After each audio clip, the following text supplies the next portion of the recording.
If you kick my ass in front of the whole world, I'm happy to put my hand out and go, listen, you're the better man. No problem. You took my dreams away from me, but at least I tried.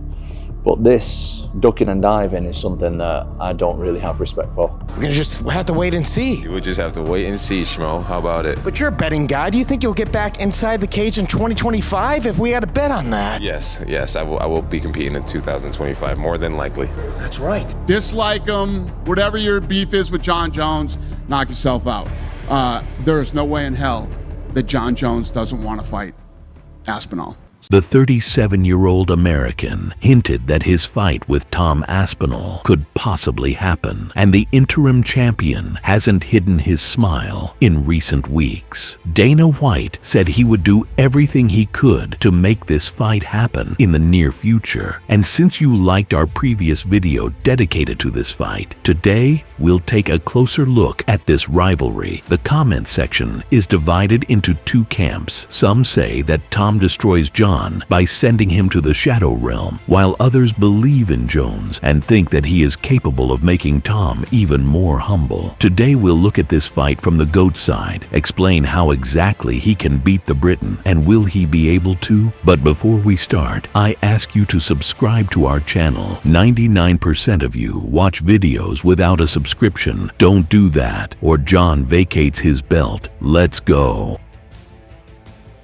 Before you idolize Tom and say that he will knock Jon out in their first exchange, I suggest listening to the young interim champion, who was also a favorite in a build-up to the Jon fight and was also expected to knock him out. He go on the clinch, we go back on the ground, he try to have my back. I defending my back, face to face. He tried to smite me. I was comfortable because he don't have a good guillotine, and I know that. But I was afraid about the referee, and I remember my coach say, "Don't stay on these positions. This is a bad position during the training." So I tried to move, and he readapt exactly at this moment when I move, and he fucked me up. Shit. I think 99% of those who call Jon Jones a duck would be afraid to even approach him and ask for an autograph if they met him. You can say what you want about Bones, but he's never officially lost a fight. Unlike Tom or Cyril, he's just different. The champion says he doesn't like the Briton and doesn't need this fight, but he never said he wouldn't fight him. If I give him the opportunity to fight me, I want to be so compensated. I want to say it, I want that fuck you money, honestly. And that's just what it is. That's just what it is. Or else, my life is perfect without him. I don't need him at all, and he needs me.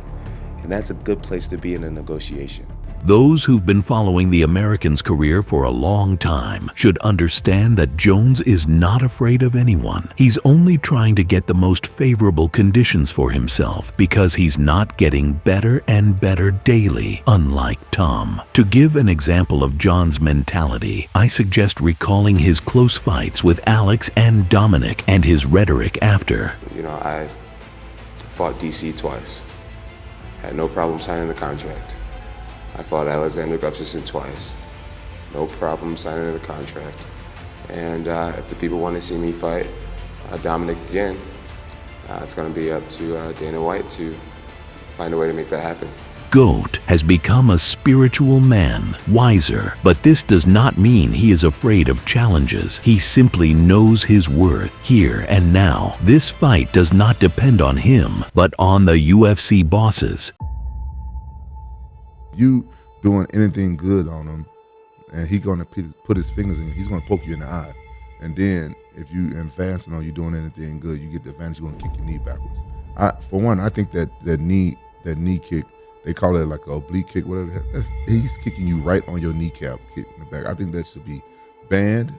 And I kept asking the referee to man, I'm like, get his fingers out my eye. We're like, what's going on? Yeah. I guess I'll say sayonara.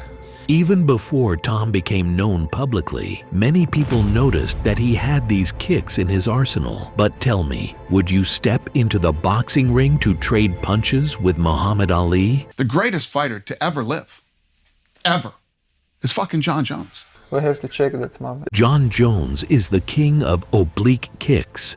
And I'm not expecting him to taste his own medicine in there, because Tom would be afraid of takedowns, unlike Jon, who wants this fight on the ground. The Briton had serious problems with his right knee, while Bones uses these strikes equally well in both stances. And when people say Bones has no chance standing up, they forget that the so-called duck can hit more than just his front leg with these kicks, and will use absolutely every dirty trick to make Tom suffer. Jones will go for balls, eye pokes, even biting if he has to, but he's not losing. We may witness the new mystical fighter, Jon. Oblique kick, eye poke, kick to the balls, Jones. What a statement you just made, my friend.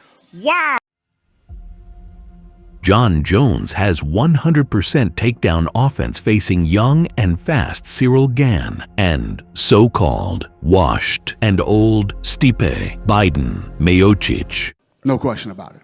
No longer bony, stated that in the Gann fight, he was too big and fat, which prevented him from moving quickly. But in the fight with the Croatian, he was much lighter, which affected his cardio. It's no secret that unlike Gann or Stipe, Tom has a serious ground game, and he's also dangerous offensively. But unlike other big names in the UFC, Johnny trains with killers. He has an Olympian wrestler in his camp and the best grappler in the world. This is #1 bullshit. Who give him that? We have to check that, mom. Also, don't forget that we've brought back the elbows from 12 to 6, which Bones loves so much. There is no such thing as Dana White privilege in this company.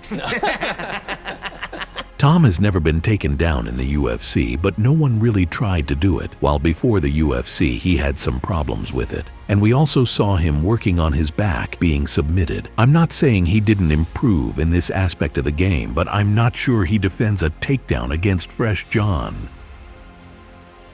It's beautiful. I like that you asked that question. Let's talk about activity. 3 years off. Nobody, not even Ali, nobody's ever come from 3 years off and looked the same. Jon Jones walked through the heavyweight, the #1 guy in the heavyweight division, like it was nothing, with 3 years off. Is Tom faster and more explosive? Definitely yes. Does he punch harder? 100%. Is he physically stronger than Jones? Yeah. But can he beat Jones over the 5-round distance if he doesn't blitz him inside 1 round? No way. No way. Why not?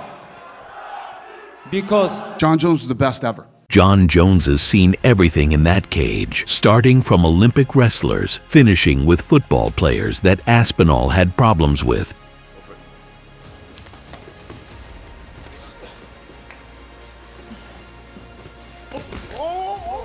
As an educated adult who knows the fight business, you cannot deny that while Jon Jones is active, he is the greatest fighter in the world. Did I not say that? Yes, I don't know what you're arguing about here. I don't even know how we're in this conversation. Jon has always found the way to win, and when his coach says that Aspinall isn't his biggest puzzle, I agree. Tom Aspinall possesses power that perhaps Johnny's never seen before. Maybe.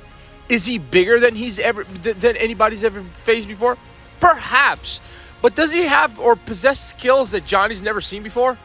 I have trouble believing that. Tom is the most dangerous guy in an opening round. But what happens if Jon immediately takes this fight to the ground? What happens if one of those kicks lands on that knee? What happens if Tom tries to blitz Jon and Bones simply ties the Brit up in the clinch, forcing him to gas out under the weight of a 110-kilogram beast? Jones understands that this fight could be the biggest in his life, thereby raising his price. He is not afraid of Tom. He just does not want to take risks for a standard check. Jon's one of those guys that I was saying earlier has the highest fight IQ. He's like fucking Elon Musk in the octagon, okay? This guy is brilliant in there, and the things that he pulls off, like you didn't see any of the spinning elbows tonight that he does normally. He did all different shit tonight. I'm sure he sat down and watched Stipe's tapes, and I don't know what he'll do with Aspinall. Despite the feeling that Jones could be sent into another dimension with one well-placed punch, Bones was not officially knocked down. Even if Tom connects and drops Jon, are you sure he can finish him on the ground? No. Tom's main trick is his speed and explosion. In the analysis with MVP, he showed too much for Jon and his camp. With his fight IQ, Jones just needs to be ready for his 1-2 and prepare an ideally timed takedown. It can be enough. I'm not saying Jones defeats Tom, but I see this fight as a 50-50 matchup. Both have their chances, and if you're interested soon, we release the same video about Aspinall and his chances. But if the fight happens in 2025 and Jones comes injury-free, I would put my money on the underdog. I'll always pick the one with the most keys to victory, and I hope that bald Santa gives us this fight in a sack. You say that Jon and Tom has the potential to be the biggest heavyweight fight of all time. It doesn't have the potential to. It's going to be. It's going to be the biggest heavyweight fight ever.